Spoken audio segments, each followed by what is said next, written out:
Okay, next we have Chinese theories of rhetorics. And so one of the things that the authors point out, and I think this is really important, is for the longest time, rhetoricians and theorists looked at most Asian countries, and in this case we're looking specifically at China.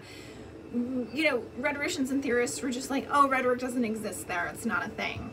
For the longest time, because we were looking for examples of or connections to Western rhetoric.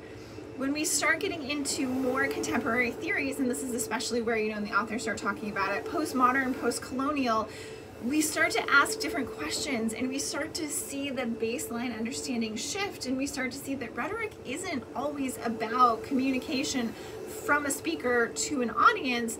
Sometimes communication and the function of rhetorical theory for most cultures and most actors within a culture, so again, this is where there's a real connection to especially third wave feminism, how we make meaning and what we're passing on and how we're passing that on.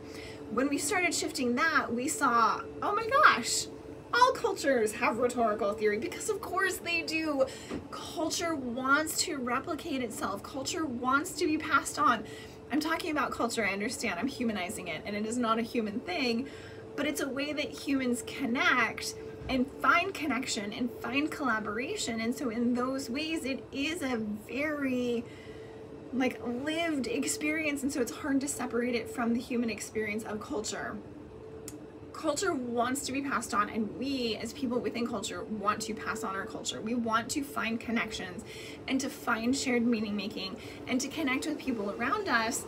And so when we shift that baseline and then we look to Chinese and others, Chinese just happens to be the example we're looking at in this book, we do see that function of how we conceptualize communication exists across cultures.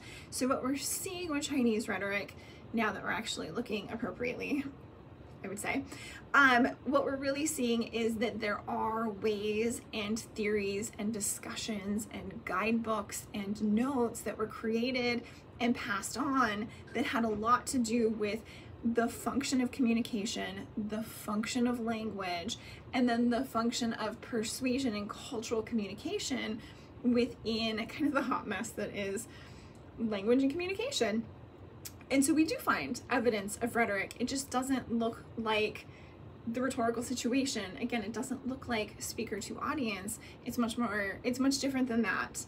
And so now we can start to understand, and then you'll see in the second half of the chapter, the breakdown of what are the key components then when the center is not what we're looking for and when the center is different, and what is the value of those key components for understanding, you know, potentially other communicative acts in other cultures or ones that come forward later, because we don't have to just look at it from a Western lens. And so it's a really, I'm getting very theoretical here, so sorry.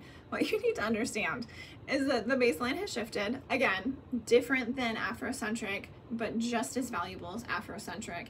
And theory has shifted so that we're not just looking for reification of we're not just looking for reification of Western rhetoric. We're looking for what is rhetoric according to and from the position of the culture that we are exploring. And we're showing value, and we're showing value to the culture from within the culture. And that's really, really, really important.